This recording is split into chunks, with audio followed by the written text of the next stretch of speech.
Welcome to LOA Today. Walt Thiessen and life coach Tom Wells here. Today is Tuesday, April 17th, 2018, 9 p.m. Eastern Time. This is your third daily dose of happy for the day, and you've been getting a lot of third daily doses on Tuesdays for the last couple of months almost, but the last few weeks we haven't gotten a whole lot of participation. Actually, we haven't had any calls the last few weeks.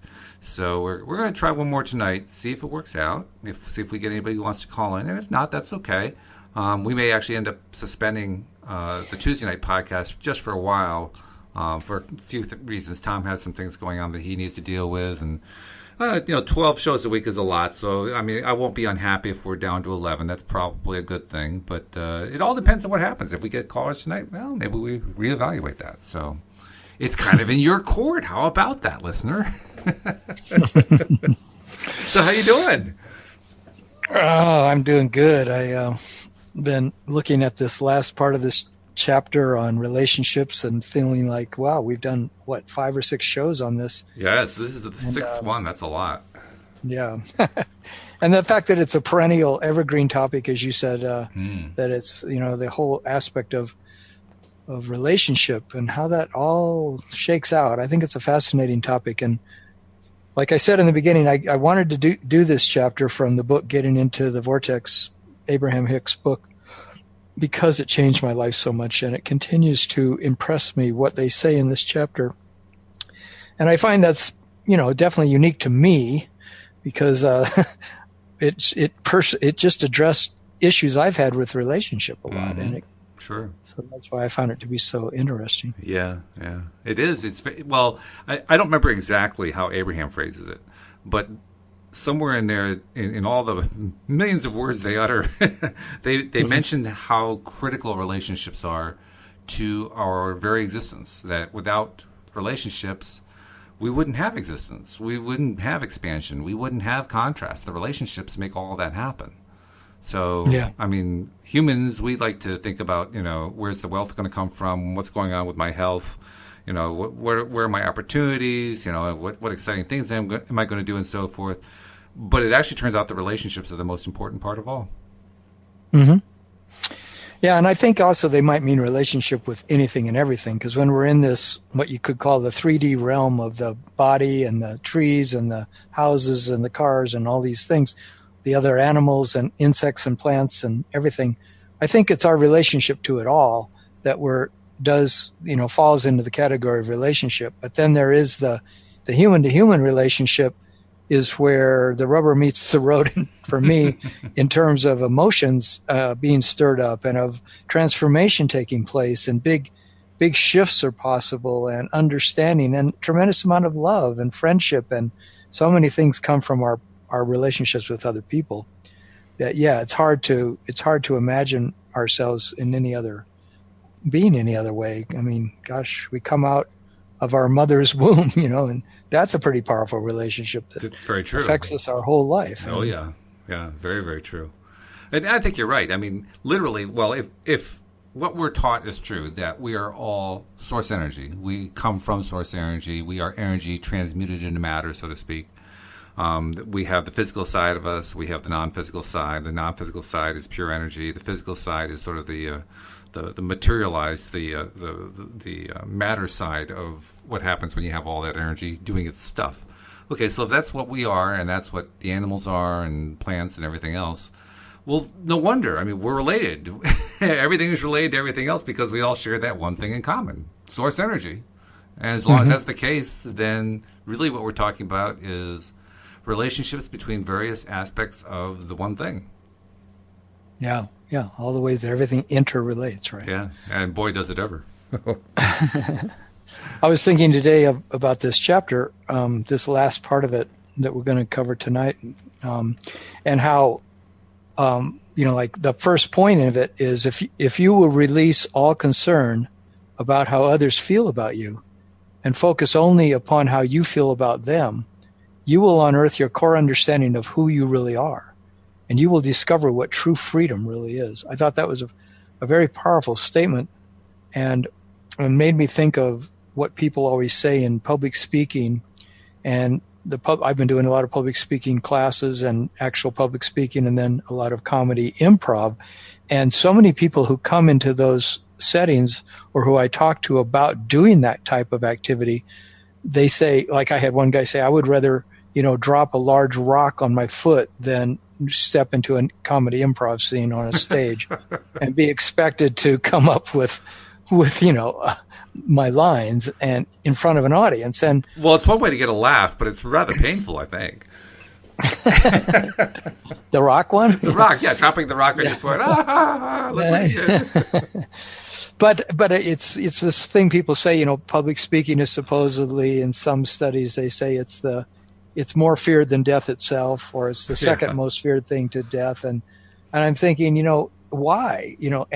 I realize when I'm in those, getting up on stage in front of a bunch of people, that it's the thing that's scary is, I think, deep down, is what are they going to think of me if I don't put on a good performance, So there's either going to be this great response, or there's going to be this dead response, or there's going to be a bad response. Yeah, right. Yeah. Where you make a fool of yourself and you're embarrassed or whatever. But it's like when I think of this chapter of Abraham saying that if you'll just focus on how you feel about other people and you release all concern about what other people think about you, what you think they feel about you, that you will literally find out what true freedom really is, and you'll find out who you really are. Well, that's a powerful statement. I can identify with it too, from a rather peculiar perspective. Peculiar from most people's perspective. I mean, for mine, it's actually fairly normal. But the podcast, when I first started doing the podcast, I did it to 0 listeners. And the reason I mentioned that is I saw online today, I think it was on Quora.com, somebody had posted a message, and it was actually from a couple of years ago, but they had posted the question, what are the essential things you have to do in order to start doing a podcast? And people had given these long-winded answers about, you want to have this and that and the other thing, you got to cover this and this and this, you got to make sure you do this. And my response was, I disagree. I think there's only one thing you need to do. The one thing you need to do is to start doing the podcast. Just pick a platform and just start podcasting, because you'll find out really soon whether you like it. If you don't like it, and that's the most important thing. It's the most important thing. Yeah, if you don't like it, there's no point in following up with it. If you do like it, it doesn't even matter what your subject is. I mean, for me, my subject was law of attraction, but it could have been anything. It could have been somebody just playing music. A lot of podcasts are just music. People playing their favorite kinds of music. But the point is, you're doing what you love, right? And if you're doing what you love, that's going to lead to all kinds of very, very good things. If you're not doing what you love, well, that's going to lead to some not so good things. Actually, what it's probably going to do is lead you to the point where you just don't want to do it anymore. Okay, so exactly. So tie it back to relationships. You're dealing with relationships between people, and like Abraham was. What was the quote again from Abraham? How did they phrase that? If you will release all concern about how others feel about you, right, and focus only about how you feel about them, right, you will unearth your core understanding of who you really are. Okay. I'd forgotten what the order was, but yes. So look at that quote. Just think about that quote for a minute, and then think about it from the perspective of having started that podcast. When I started that podcast, there were 0 listeners. Well, I didn't have to worry about what people thought. Seriously, I didn't. Right. I didn't have to think about it. You're just all. talking to the universe. I'm talking about my favorite stuff to the universe, and that took all the pressure off. So I think it actually speaks to their point, and it speaks to your point, that we can get all wrapped up about, well, what's the other person thinking about it? And if you get wrapped up like that, you can't do the podcast, at least not as a genuine one. You could do like a commercial version, like a major media kind where you're just trying to hit the right hot buttons because that's what sells the advertising and so forth. But it's not really fun. It's not enjoyable. And it's certainly nothing that's going to really feed your soul in any way. And it's not going to feed the souls of your listeners in any way. It's just going to be, just another entertainment thing, big deal, But when it's genuine and you don't really care, are there any listeners? Well, there weren't any, so I didn't have to care about that. Well, then what happens is the people who actually would like to hear what you have to say find you. And that's what's been so cool about this. Doing the podcast, people have found us based on the fact that they liked what they heard. And then they subscribe and they listen to 45 episodes a month out of 52 that we're doing. I mean, it's just phenomenal. So even though the sheer number of individual listeners is not huge, the enthusiasm they bring is great. That's Nice. basically the mentality that Abraham's talking about. The mentality of you don't worry about what the other person's thinking. You don't even think about that. You assume that just because of who you are and what you're putting out to the universe, people are going to come to you who are of like vibration. That's just the way it's going to work. Yeah. And the whole point they make in the rest of this chapter, I think over and over again, is that, and we've surely said this on other podcasts about relationships in the last 5 podcasts, but is that it's your relationship with your source self, with your own vortex. Yeah. That is all that matters. So That's right. if you're putting your focus there and you're finding harmony and peace and integrity and love and joy and ease and all those great things that you find when you're in love with yourself and when you're feeling in harmony with who you really are, that's what you bring to all your relationships, and that's the eyes from which you view your relationships. And you realize that every other person, it's what they're saying in this, is that all they're doing is seeing you from the point of view of whether they're in touch with their higher self or they're not, and it really has nothing to do with you and your behavior. It has to do with how they're relating to their love of themselves and their appreciation of themselves and how much in touch they feel with their own source, their own inner being. Right. So it's a bunch of people, we're all just a bunch of people who are having this relationship with ourself in a lot of ways, with our inner being. And from that, if we bring our real connection to our relationships, that brings an enhancement to all of our relationships. If we bring a person to our relationships who's observing what other people are saying and doing and being affected by the ups and downs of other people, whether they're unhappy or whether they're happy makes or breaks our happiness or our unhappiness, or we're trying to influence them from a point of changing opinions and things like that, all of that takes us out of our vortex. It does. But when we're connected inside and we're really feeling that inner harmony and that inner peace, and we know what our inner connection feels like to our own self, to our own heart, then we're actually the most able to help somebody else, and we're the most able to not be throwing ourselves into a tailspin of being overly concerned with what we think other people think about us, right? Yeah, very true. And the fact that we are all we're basically needing to love ourselves first before we can really love anybody else. That's a little bit of a challenge to, much of what is traditionally taught in not just Western society, but all societies, that you have to love yourself before you can love others. You have to love and appreciate yourself before you can be a benefit to others. That's something that Wendy and I were talking about today. And indeed, Cindy and I this morning talking about that. You can't help somebody from another point, from a perspective of lack. You can't do it. There's no way to do that. Right. And it seems like we should all understand that without even knowing the law of attraction. I mean, how can you help somebody if you're in a position where you can't really help anybody? And yet, somehow we end up with this little kind of crazy, I don't even know what to call it. It's a crazy psychological state. How about that? That says, well, you always have to sacrifice for others, even if you're not in a position to sacrifice. Well, that doesn't make any sense. And that's in the realm of giving and receiving, and there's that realm, and there's also the realm of what I've, for example, have thought relationships were most of my life, which was they're just these random coming together of 2 or more people. Oh yeah. And they're whatever happens, and I never realized until, like, for example, getting deep into this chapter has helped me really realize that everything is just happening, whether I feel threatened by another person or whether I'm enjoying the relationship with another person or I'm feeling that I don't, want to be around that person. It's all about my relationship to my own source self. Mm-hmm. And it's so bizarre to think that, that it's really just, that's the main thing actually going on. And of course, I still might make a decision to not be around somebody, but they're really not a threat to me. There's nothing that can stop my flow of natural well-being except myself. Yeah. That's not also something that we're taught either, that the only thing that can control how we're feeling and how we're experiencing life is us. We're taught that, Right. it depends on what happens to us, right? Kind of like you were describing, that it's basically a victimhood belief that our society has. We are all victims of whatever happens to us. Hmm. Yeah.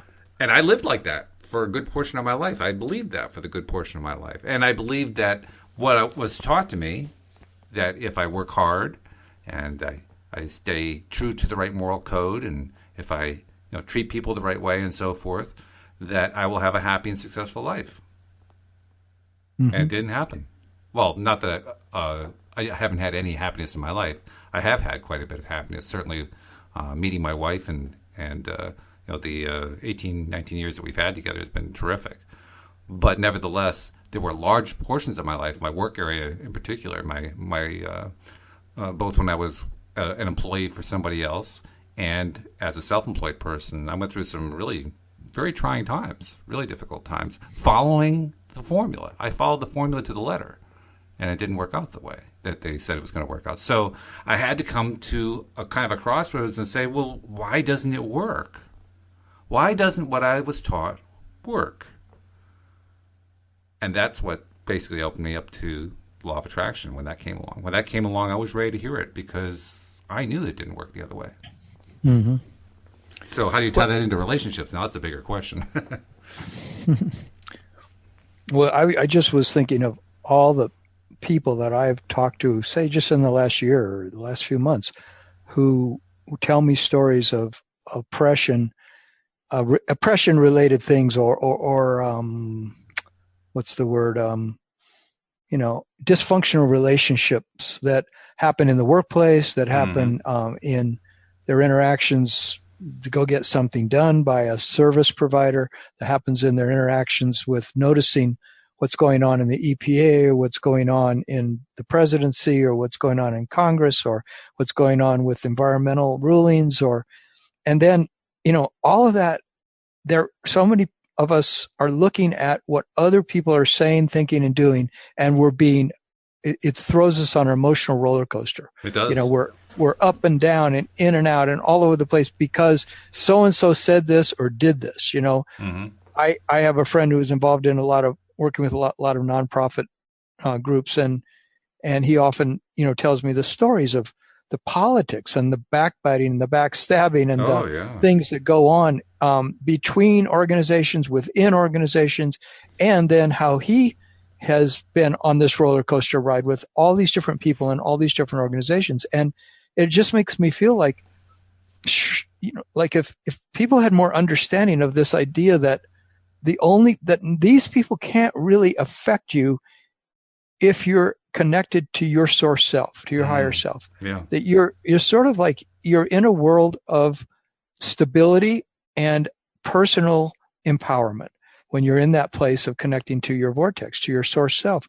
And from that place of stability and personal empowerment, when you see other people that are ranting and raving or doing things that seem so wacky and out of touch or mean or bullying or whatever you feel they're doing, you can see them as being out of touch with their higher self.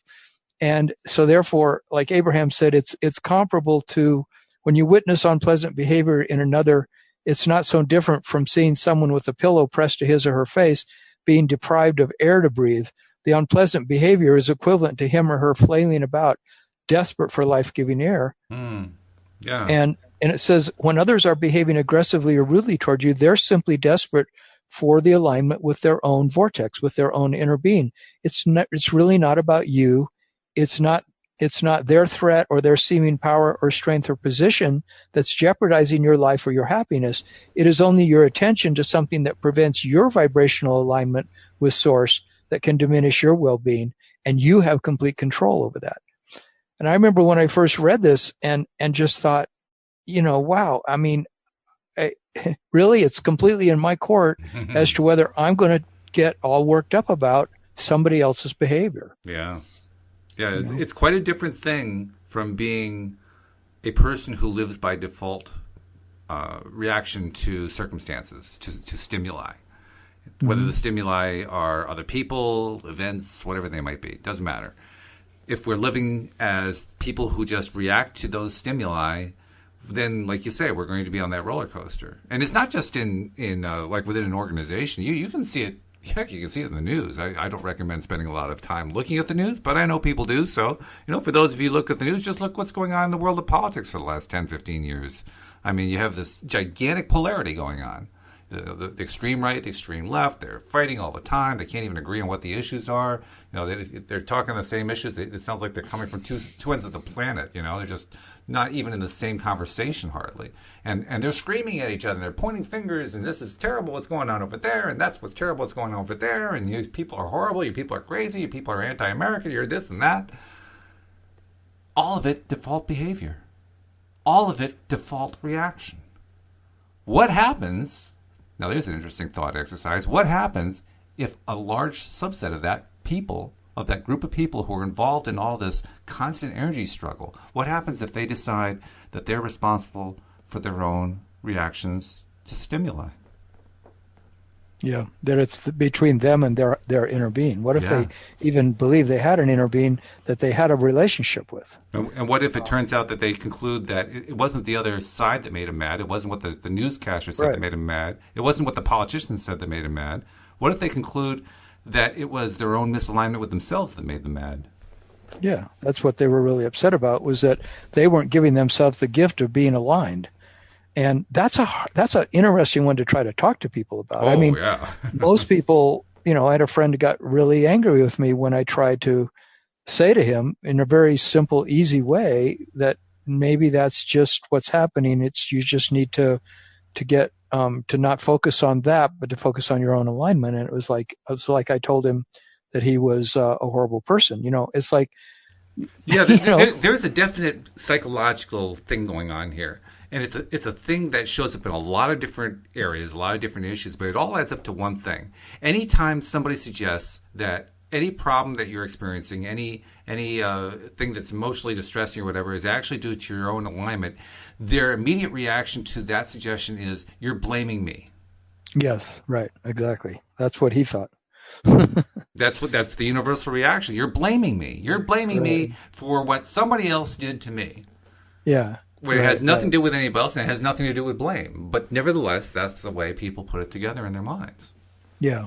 Because they haven't accepted that fundamental understanding that your relationship to your inner being is where everything's taking place, and that you are this creator who always, every second, has the potential to be unconditionally connected to your higher self in a beautiful way.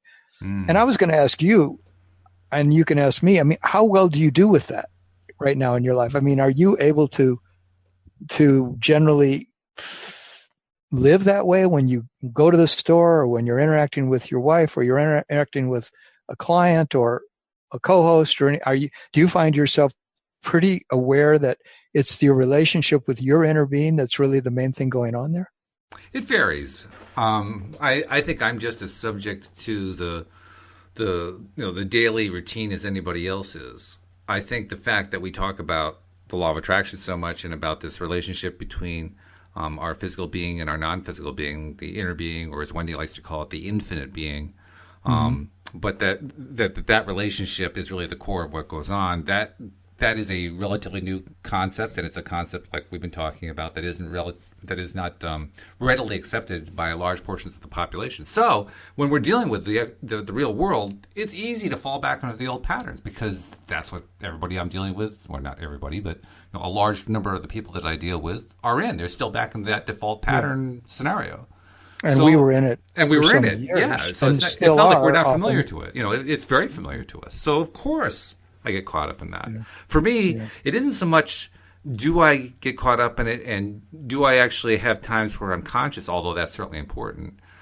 For me, it's more about how much more often am I consciously aware of the role that my relationship with my infinite being plays. If I'm more aware of it than I was last week, I consider it a good week. Yeah. And it doesn't really matter whether more means that I did it never before, and then this week I did it once, or I did it 20 times last week and I did it 22 this week. Either one's an improvement. That's all I'm really interested in is improvement. Because there are times. I mean, today I can think of times today where I was focused on how I was feeling. I was focused on that alignment, and there were other times I know that I wasn't, even though there was that little niggling voice in the back of my head saying, "Hey, Walt, you're supposed to be paying attention to your alignment." But did I? Yeah. No, I know I didn't. Yeah. And I allowed myself. This is the weirdest part, Tom. I allowed myself in those times, in those moments during the day, to fall out of alignment slightly to some degree, so that I wasn't feeling good. And I knew I wasn't feeling good, and I knew I wasn't feeling good because I was out of alignment, and I didn't do anything about it. Yeah. But there were other times during the day where I did do something about it. So it's kind of like being back and forth. It's like part of the time I'm in the society that everybody else is in, and part of the time I'm helping to create my new society. Mm-hmm. Yeah, I go through that same thing, and I actually went through that today too, of getting a little bit out of sorts. Yeah, I mean, I kind of woke up that way, and it was like a joke in a way because I knew I was fine, but then my mind, it seemed like, wanted to insist on following this trajectory of worrying about a few things that I've worried about in the past. That when I start thinking about them, they seem to, have a moving van attached to them full of junk, and and so I was sort of like, sort of wallowing in it a little bit, realizing exactly like you just said, that I know that this is simply me being out of alignment and that I don't want to be here. But it felt like I wanted to feel sorry for myself, or almost like I wanted to be like a little kid who's sad. I just wanted to feel the pain of it. And I talked to my friend who's, she's a Jungian analyst, and she was saying that's what you have to do sometimes. You have to just let yourself feel it. And until you really let yourself feel it, you can't just repress those feelings. Repressing doesn't work. They're coming up. If they're coming up, they're coming up. And sometimes I want to use the law of attraction thing right away to get me back to a place of, saying, well, I choose to feel good, and I choose to believe that, I live in an abundant world and everything is always working out for me. But sometimes those words and those beliefs, they're not strong enough to trump a feeling of sadness or a feeling of regret or a feeling of worry about something. And so I find that, well, I guess I need to feel the feeling deeper, and sort of, I let myself sort of be with the feeling more, and I didn't really push the agenda. And eventually the thing just dissipated. I had to go out and do some errands. And when I did that, things just changed. And then I didn't really feel that heaviness. I still sort of feel it, but I realized that I haven't really strongly developed the muscles of always knowing exactly what to do no matter what's happening. Like, I don't know if I'll ever know exactly what to do in every situation, but I feel like you say, if I'm getting a little better every day.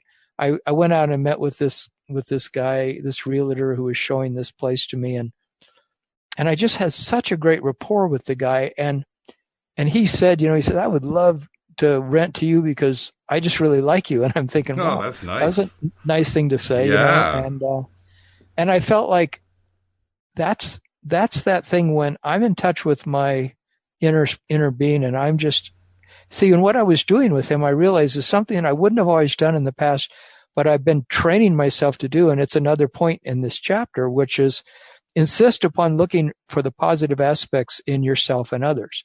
So no matter what the situation is, you sort of say, I'm going to look for what is positive in myself and in this other person. And that just sort of incrementally adjusts our vibration minute by minute, and, day by day, week by week, month by month.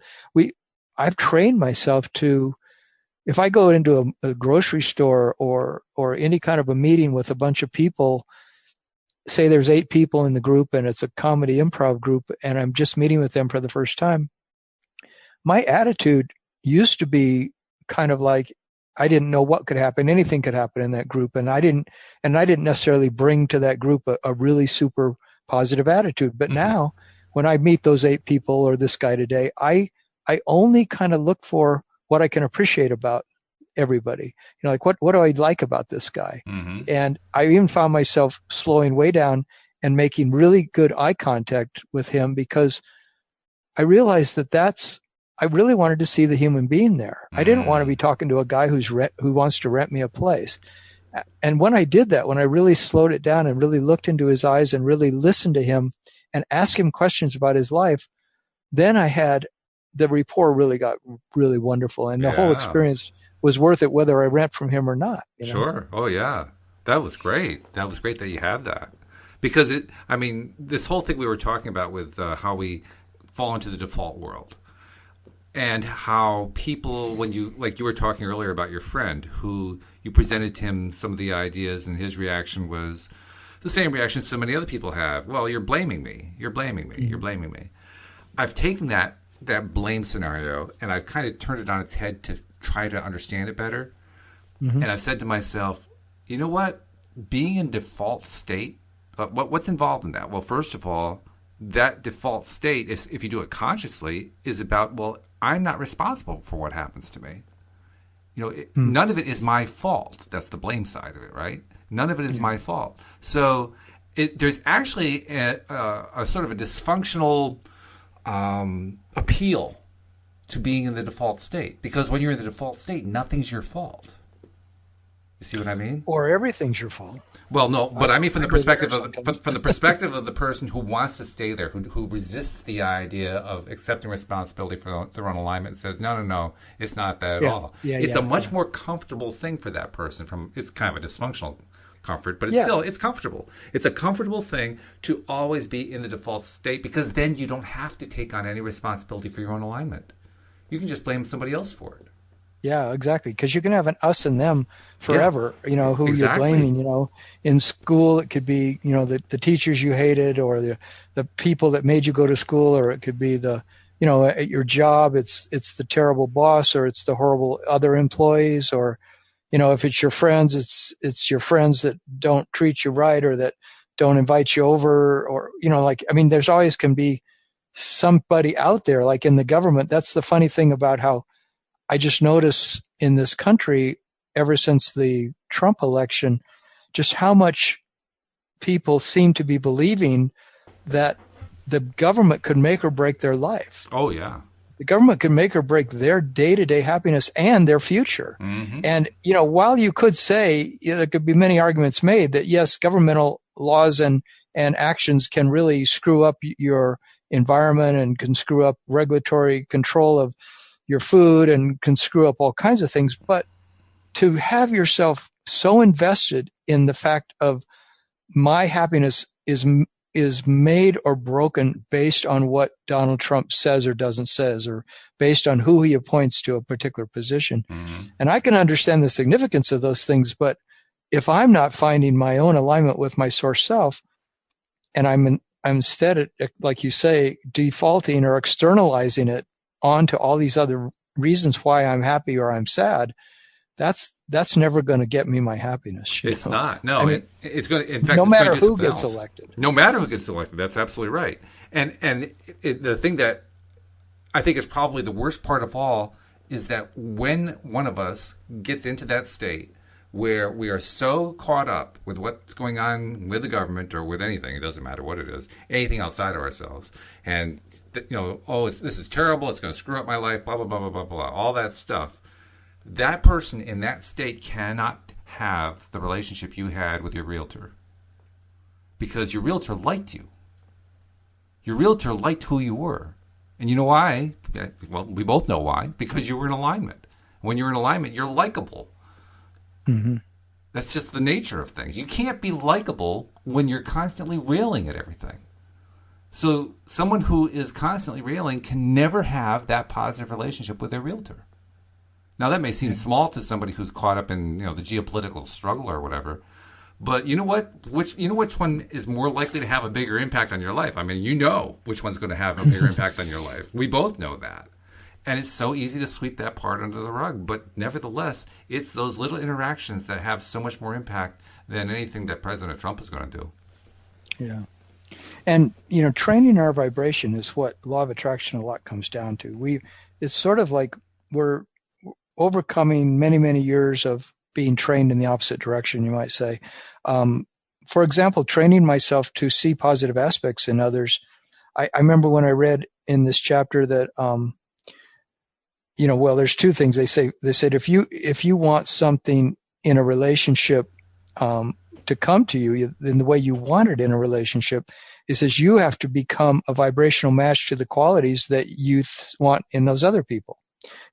So I say that a lot to my clients when we're talking about their relationship to finding a partner or being with their partner, is that if you have to be the partner that you want that other person to be, and that's kind of like a tall order sometimes, it seems, maybe to me, because it's like, well, how do I become that, the thing I expect them to be towards me? But yet, but when you just step back a couple feet from that and look at it, you go, well, of course I have to be that. How could I expect them to show up and satisfy this thing that I'm not even providing for them, nor am I providing it for myself? And yet I want this other person to treat me in this way, but because I'm looking mainly at their actions and their behavior with an expectation that it's going to satisfy me. It's going to make me feel fulfilled. And I'm the one that has to make me feel fulfilled. And I'm the one, and if I expect to attract a person who's going to treat me really well, I've got to be a person who treats my partner really well. Yeah. And, or anybody, it's like anybody that I run into on the street, anywhere, in a work environment, anything. It's like, if I expect to have a great relationship, I have to initiate that by being a really good friend to them, or being really kind to them, or seeing their positive aspects. And Abraham goes on to say in this chapter is that even if characteristics are missing in the person, like I saw that with my stepkids, if some characteristics not there that I wish they had, they said, start seeing it anyway. And I thought, how the heck do you do that? But, it's there. That's really getting positive when you're not only seeing their positive qualities that you can see, but you're looking for things that you're pretty sure aren't there, but you're going to try to imagine they have those things anyway. That's powerful. That's powerful creating. It's very powerful. And it's also a reminder, because unless we're the ones, like you say, unless we're the ones who take that initiative, it's not going to happen most times. I mean, I know what it's like to go through large chunks of my life waiting for the other person to show kindness. When I didn't get myself in alignment first. I didn't even know what it meant to get in alignment at the time. But even if I had known, I wasn't doing it, And, so I was constantly looking for somebody to be kind to me, to be happy toward me. And I wasn't being kind or happy toward them. Well, I wasn't being unkind, but I wasn't being kind. I wasn't being happy. I wasn't doing anything to help lift them up. I wasn't doing anything to help them feel better. I was doing nothing like that. I was just expecting them to make me feel better. That's a one-way road to depression. Yeah, that's a good way to put it. It's exactly what it is. I mean, I'd like to sugarcoat it. It's a one-way road to ruining a relationship. And ruining not just one relationship, ruining all of your relationships with everybody in your life. Yeah, that's pretty heavy duty, but I know what you're saying. Because it's true. I can say it from my own experience. If you really are looking for that external validation, then no wonder we repeat, bad relationships over and over, and wonder how come people always treat me that way. And I wasn't saying that abstractly. That's from my direct experience. That's what I did for a large portion of my life. And let me tell you, it's a really bad place to be, waiting for somebody else to make that first move. That's a horrible place to be, and I did that for years. Well, I did it for years, Tom, and the worst part was, I've told you before that I didn't realize how depressed I was. It's true. I didn't realize it. The worst part is I was making myself more and more depressed and not knowing it. Can you describe what you do now that's different? I love people.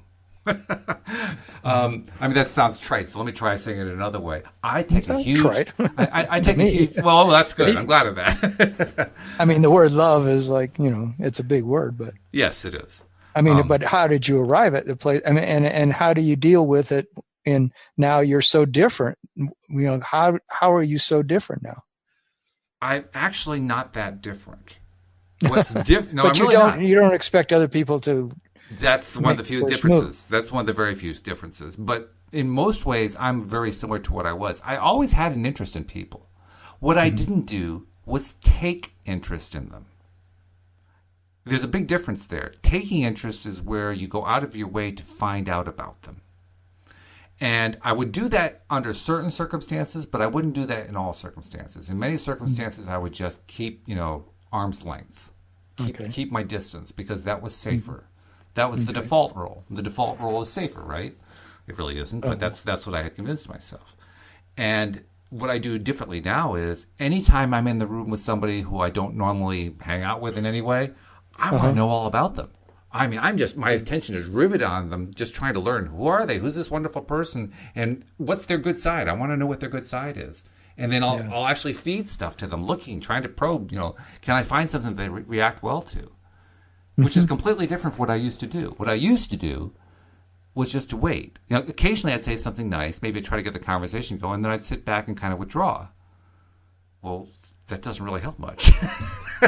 Yeah. Right. But that's what I would do. That was my you method. would sort of wait. You would sort of let them ask you questions about your life, right? Yeah, well, it would actually be a game of tit for tat. Okay, I've asked you a nice question, now it's your turn. Okay. And if they didn't reciprocate, then I'd get angry. Oh, Well, I wasn't saying anything. I just get, I'd get kind of frosty. I'd kind of shut up and clam up and, not pay any more attention to them. Not realizing all I was doing was shutting myself off. yeah. That's exactly what I was doing. I just didn't think of it that way. That's what gets me about this. The thing that it just strikes me how easily, when we're in that default mode, we say anything about, pointing to me being in charge of my own reactions is blame. But the moment that I go back into that default mode, there's no more blame. And yet I'm blaming all the time. I'm blaming him for not reacting the way I wanted to. I'm blaming her for having the wrong political position. I'm blaming him for giving me news I didn't like on the newscast. I'm blaming everybody. I'm blaming all over the place when I'm in that place. Yeah.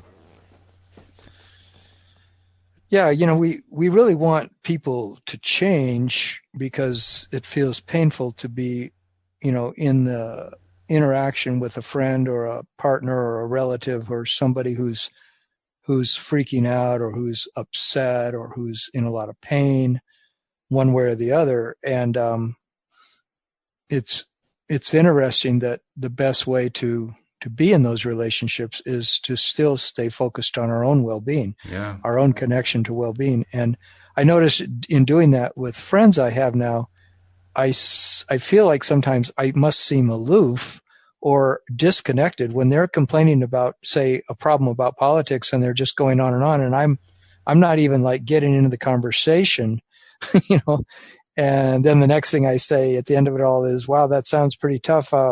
Hey, you want to watch a movie?" Just completely go on to something that feels good to me. Yeah.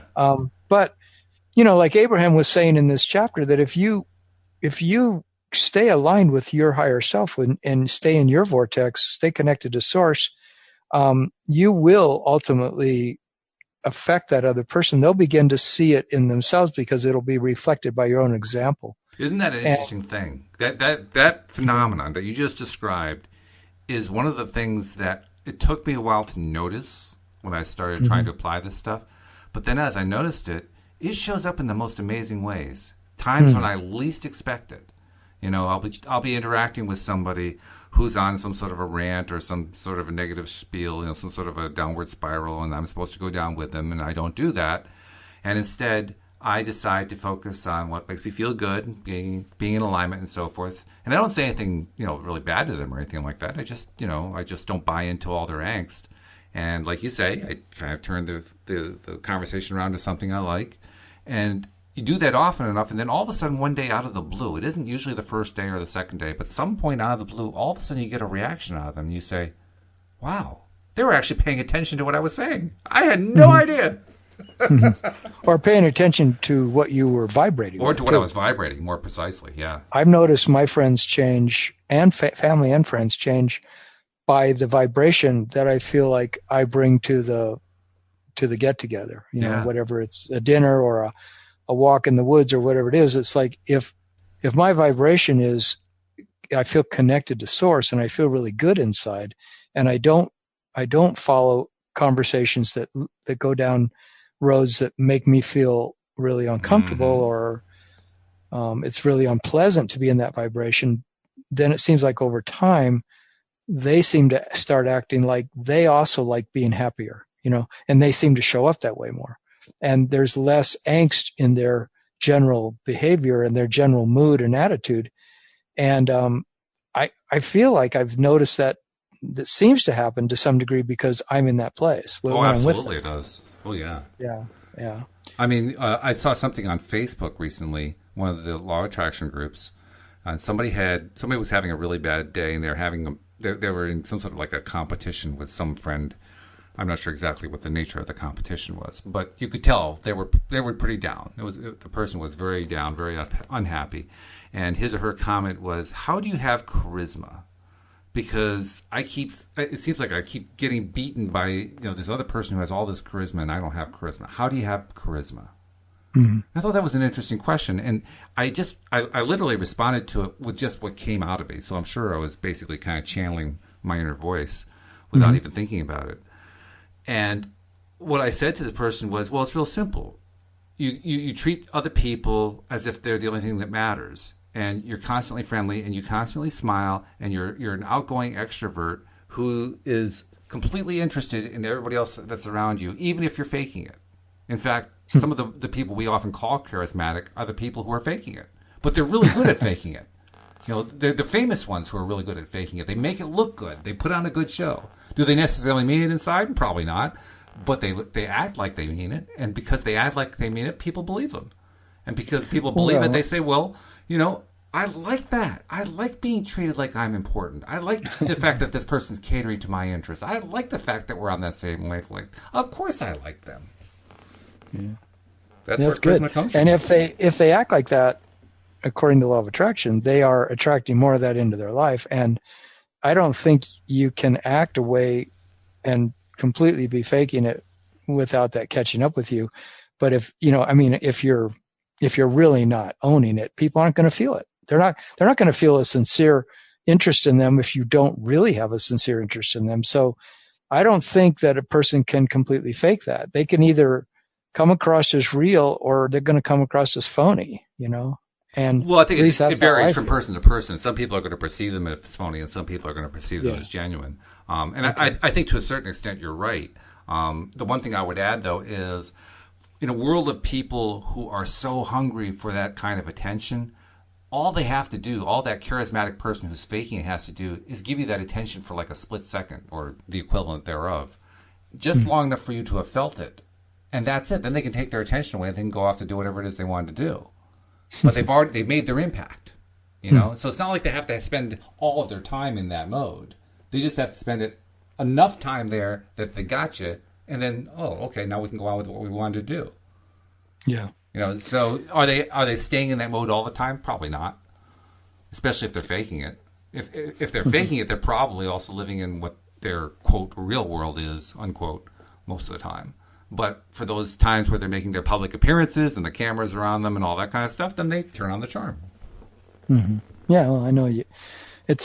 I've done it. I did it today. When I wasn't feeling when I wasn't feeling as good as I wanted to feel. Yeah. But I went and met this guy, and then during the interaction with him, I got into a really good feeling place because. Oh, nice. Sort of like if it's 9:00 in the morning and you're feeling bummed out and you're sitting in your easy chair and then you decide, well, I'm going to go do my exercises. I'm going to go to the gym.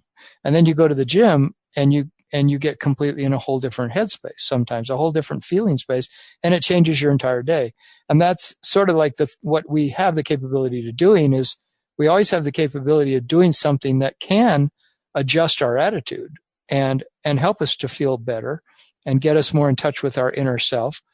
By simply even doing an external thing, like if I'm in a group of people and I'm not feeling, or I'm feeling judgmental of somebody in that group, and I start focusing on the positive aspects of that person, I can really change the way that I then relate to that person in that group. It can change it right on the spot by just making that decision. The same way with myself. If I'm feeling out of sorts and I'm meeting with this realtor today and I start focusing on the good feelings that I have inside about that interaction with him. I started asking a lot of questions about his life for the same reason that you ask people questions, because it's fascinating, and I get a lot of my own, it gives me strength of my own life to hear him express the beauty of his life, and to know that he has a beautiful family and he has beautiful grandchildren and he's lives in this particular house and stuff. And,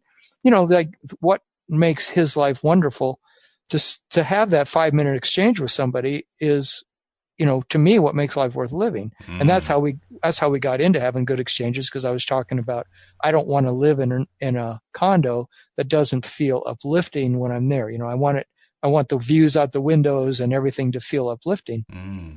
And so he was saying, yeah, it's the quality of life that matters the most, isn't it? And I said, yeah, it really is. I mean, no matter how nice a place, might be, if you're not feeling good there, if you're not uplifted by it, then it's not the place for you, or you can turn it into a more uplifting place by bringing in better, decor and better furniture and things that you want.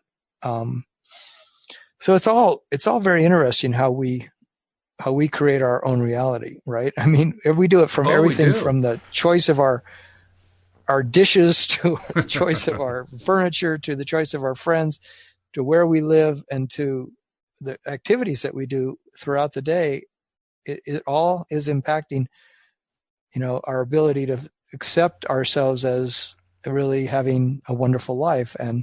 But it all begins on the inside, right? I mean, it all begins with the decision that I'm choosing to have a good life no matter what. Absolutely. And I love that thing that you did about how you spent 5 minutes getting to know him, 5 minutes listening to him, 5 minutes just finding out about him, finding out what made him tick. I don't remember exactly how you said it, but it was 5 minutes. 5 minutes out of the day. How many minutes are there in a day? Something, I think it's on the order of like 80,000, something like that. You spent 5 of them on this guy. And look what that 5 minutes turned into. It doesn't take a lot, especially not in a world where people live by default, and where living by default is everybody is thinking critically and, or the way you say, judgmentally of everybody else. It doesn't take much in that kind of world. 5 minutes can seem like an eternity compared to all the other stuff that goes on in people's minds and in people's conversations. 5 minutes of just pure acceptance, wow, that's like heaven in comparison. Yeah, it's amazing how focusing on what we appreciate in every aspect of our environment is how we really build the muscle of allowing in everything from our vortex. Because it all vibrates with this wonderful feeling of abundance and appreciation and ease and happiness. And it's sometimes hard to believe that life is really designed to work that way, because I know I can spend enough time not in happiness to kind of forget that it's really how it all works. But when I spend time in the mode of appreciation, that's why I like doing an appreciation journal, where I fill up a page at the beginning of a day with things I'm digging about my life, because it reminds me that there's a lot of really awesome things going on. And if I think I've got some running problem, it's like when I think of all the good things going on, it just makes me say, I want to develop this muscle of appreciation, because it feels so much better to be in that place than it does into a place of worry or a place of concern about things. Oh, by the way, I also want to correct myself. I said it was 80,000 minutes in a day. It's actually about 86,000 seconds in a day. It's about 1,400 minutes in a day. So I got the numbers wrong. But even if it's 1,400 minutes, 5 out of 1,400 is still pretty minimal. So the point is good. Right. The math wasn't very good, but the point is good. Yeah, the point's good. Yeah. It's often I ask myself that these days about a lot of things I'm doing, is like, where do I really want to put my focus right now? Is my focus on what gives quality to my life, or am I more focused on thinking that the thing I want is coming later and I've just got to get through this phase? Like, is there quality? There's often quality all the time, whether I'm driving in the car or I'm cooking my food or whatever. Like, where's the feeling, the really good feelings that I want in these moments? What I'm beginning to comprehend on a cellular level, on a deeper level, I'm not sure how to describe it, but what I'm learning to comprehend is that life on a day-to-day basis is actually about expecting good things to happen. Good being defined by what I perceive to be good, by what I would prefer. And the more that we get into that mode, the easier it is to stay in that aligned position throughout the day. Mm-hmm.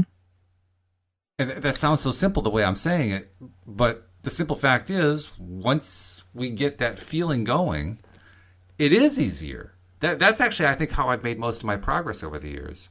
Yes, the affirmations and the exercises. I don't really do vision boards, but people do vision boards. The walks in nature, the listening to the positive music. All the different modalities, the mirror exercises that I've been doing. All of that definitely help.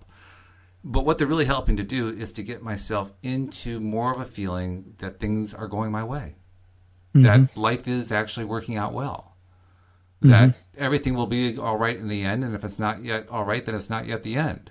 That it's all playing out in my favor. All I have to do is notice it. Yeah. I just want it to be easy all the time, and I want my default state to always be towards the joy or towards the ease or towards the fun or towards a sense of happiness or a sense of peace, a sense that everything's okay. And if I don't feel that ease about it all, it's sometimes hard for me to talk myself into wanting to do some exercise to make myself feel better. I just want it to feel better. Yeah, exactly. Yeah. And that's, of course, sometimes why a nap is good or sitting and following your breath. I mean, that's always a good thing, or even when I'm with people, just noticing my breath, and it brings me back to that place. But I agree with you. It's like it made me think of this paragraph here that in this chapter where Abraham says, your inner being demonstrates a never-ending willingness to continue seeing only your value and your goodness, holding that vibration as a place marker for you whenever you're ready to align with it. And it's your inner being sees you there, even when you do not see it. So key point there too. I love the phrase "your inner good." How did they say that? What was the part where they said about your inner goodness? They continue seeing only your value and your goodness. And your value and your goodness. And I like that because it has a very important piece to it, and that is the goodness part. Because good is relative to the perception of the person who's calling it good. One person's good can be another person's evil. Yeah. So when Abraham is saying that they're perceiving your good, they're really saying you're good from your perspective, both as a physical being and from your inner being's perspective. You basically share that same perspective because you're really the same person. I mean, it's not like the physical being and the inner being are different people. It's all just me. It's just two different pieces of me, so to speak. Yeah. Yeah. Well, then what we're talking about with the good is what I, in both of my forms, find to be what I prefer. That's my good. And what's so funny too is that whenever we're seeing something that we don't appreciate in another person, and that we're judging or feeling critical about or angry about or something, Abraham said it's because our source self doesn't see it that way. The source sees that other person as this pure source of value and goodness, no matter who the other person is. Isn't that interesting? Oh my goodness. Yeah. And so it's the fact that we're not seeing that is causing our distress. It's so weird. It's like we're distressed not because of their actions or anything. We're distressed because we're not seeing their beauty. It's like their value and their goodness. Or more precisely, part of us is seeing the beauty and the other part of us isn't. Yeah. That's really what's going on. My inner side is seeing the beauty. My physical side isn't. It's the same me. They're both me. Yeah. It's pretty wild stuff. how everything is actually designed in such an amazing way, and we're just like making this journey back to remembering how everything works. It's like it's really amazing. I think probably the hardest part in some ways is recognizing that in this amazing design, we're part of the creation. We are partly the creators. We're all helping to create this on levels that we don't even totally understand in this physical world, but we're doing it. Our inner beings, our infinite beings are directly involved in these creative processes. And these creative processes are creating the world as we know it. Wow. I still feel like the synapses going snap, snap, snap whenever I talk about that. Because that's such a huge concept. It's a gigantic concept. But I'm taking a gigantic experience. It is. As we move more and more into being these beings that have this perspective of source. You can imagine what it'd be like if we walked around all day long seeing everything the way source sees it. It's like, whoa. Yeah. And Yeah. yet, part of us does, but we're in, I guess we don't recognize it, or we don't let ourselves really go to the how much beauty there actually is, or how much goodness there is, how much value there is in so many things, because we have some preset ideas about things going wrong or things being difficult. I guess that's one of the reasons why I have a sort of a long distance admiration of Wendy's housemate, Keisha, because Wendy has often talked repeatedly about how Keisha can actually see people's energy. Mm. Boy, it must be so much easier to grasp what's going on here when you can actually see the energy. Could be. Can you imagine? I don't know what that would be like, but I'm not sure what it's like either, but it's fascinating to think about. apparently we all have that capability, but we're just Yeah. not all in touch with it. I think probably more and more of us are going to learn to do that as we learn how to shed our resistances and overcome our tendencies to fall back into default behaviors and become more and more, responsible. By responsible, I don't mean blamed. I mean just like I choose to respond, responsible for staying in our own alignment.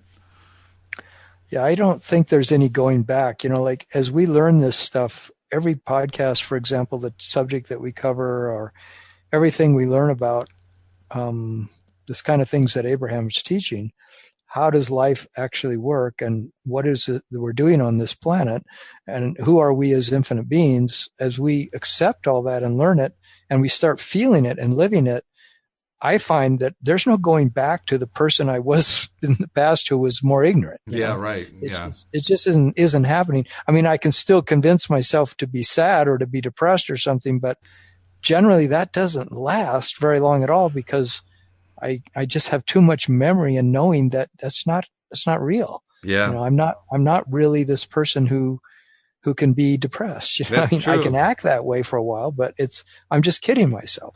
Yeah, once you're exposed to this stuff, there's really no going back, is there? I mean, we kind of visit every once in a while, but we really can't go back to where we were.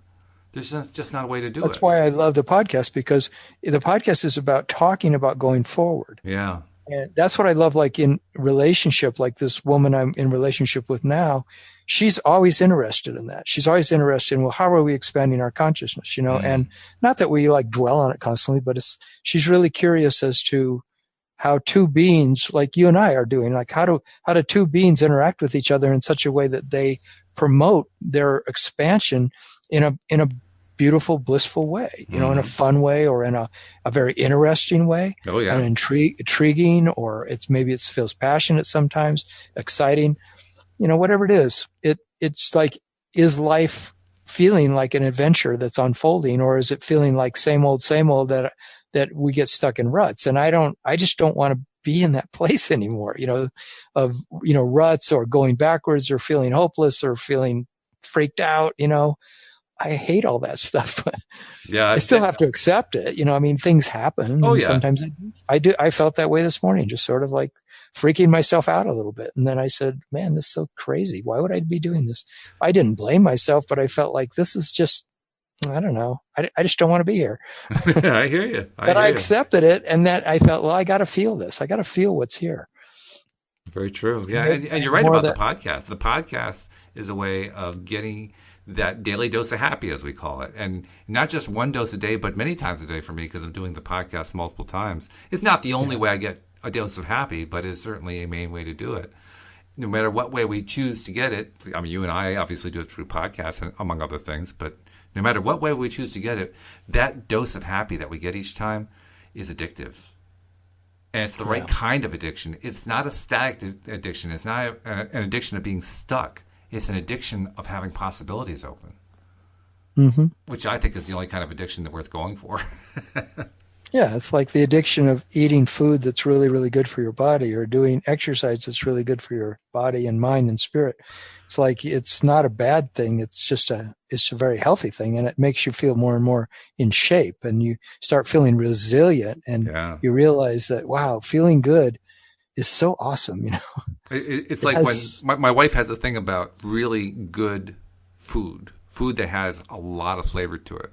So as an example, it's like the difference between a carrot that really tastes like a carrot, that has that deep carrot flavor, versus a carrot that you get in a typical store that looks like a carrot and you bite into it, it's just kind of wet. It doesn't have the carrot. You know what I mean? It doesn't have that carrot flavor. It has very little taste. Yeah, a lot of the food that's grown with, I think, a lot of chemical fertilizers and stuff. It just doesn't. Well, once you taste the carrot that tastes like a real carrot after having eaten, especially after having eaten the other ones for a while, you don't want to go back to those anymore. You want the carrot that tastes like the carrot because it's so much more enjoyable. That's exactly true. Yeah, it's like a good cup of coffee, or absolutely the difference between good chocolate and phony chocolate. Oh, yes, it's night and day. It is a huge difference. I'm very grateful to my wife for having taught me that there is actually good food and good flavor to be found in food, and we just have to go find the right food. That's been a great thing. Well, we haven't had any calls tonight, and so we haven't. I don't think. Right. Yeah, and so this is a few weeks in a row. So maybe we stick with what we talked about earlier. Maybe we put off. We'll just suspend doing the Tuesday nights for a while. What do you think? That's okay with me. Yeah, because I'm finding that there's lots of other things I need to also be doing, and I would love to do it if people want to join the show, but maybe we'll try it again a little later when maybe the amount of listeners is greater or something. Which could happen very soon because the book is really coming along. I told you on Monday morning that the basic stories are stitched together. Today I was working on the cover, coming up with the cover design. Yeah. I'll be running it by you guys, with my co-hosts. See what you guys think of it. Did you use pastels, or how did you draw it? I don't have any drawing skill at all, Tom. I mean, I do everything with computers. So I'm good with Photoshop. I'm good with Illustrator, Adobe Illustrator. So I know that everything happens on a computer now. I mean, put a pen in my hand and forget it. You're not going to recognize what I'm drawing. But put a computer into my hands, I can make it look like something. Can you do computer graphics? Yeah. That's what I do. Yeah. Yeah. Awesome. I mean, the mock-up I have so far, I'll show it to you once I've got it in a form that feels pretty good. But the mock-up I have so far, I basically took a guy with a magnet and a house, and I distorted it to make it look like he was sucking the magnet, the house toward him with a magnet. So that was like my first concept I did. Law of attraction, right? So that's the kind of thing I like to do. I do stuff like that. But but that's coming along, and once that book comes out, I think that's going to be a nice catapult for us. I think we're going to get a lot of new, unique individual listeners to add to the group that we already have. Yeah, I hope so. Yeah. You should make the picture on the front like from a sci-fi card, like Marvel comic guy. Oh, really? Okay, that'd be cool. Marvel comic guy with a giant magnet, and he's pulling the house toward himself. No, I just pictured that when you said that. So, which superhero should we use? Do you think? You better use Mr. Law of Attraction or something. Yeah, I guess so. Mr. Law of Attraction. He has a big yellow A on his chest, right? Yeah, on his cape, On his cape, yes. I'll give some thought to that. Maybe there's a way I could tie that in. Yeah, see if I can turn that into something. It would be one of those kind of classic covers that right. People see it and they reckon, oh, look, they did a comic book kind of cover. Yeah. You might even find a stock thing out there. Yeah. Oh, yeah. Well, that's what I do. I take stock pieces and then I manipulate them and turn them into what I want them to be. Yeah. So, yeah. Cool. Yeah. Yeah. So this has been good anyway. I mean, I know that people will listen to it because people listen to the podcast portion, the podcast being, the recorded version, the pre-recorded version. So I know people will listen to that. So we certainly didn't waste our time. But kind of sad we're leaving Tuesday night for a while. But we'll come back after the numbers get up there because that's why we did it in the first place. We wanted to do it to talk to listeners. And so when the listenership gets large enough for people to want to talk to us, guess what? We'll be doing it again. Mm-hmm. And I'm open anytime you want to start it again or try a different night.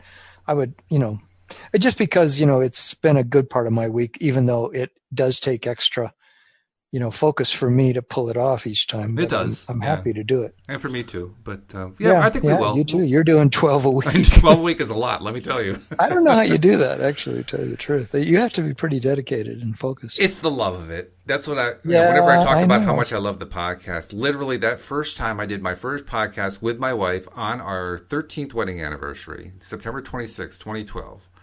That podcast, we knew we had 0 listeners. Nobody was tuned in. We were even doing it live, and we knew no one was listening. But, we did it anyway. And at the end of it, I was so energized.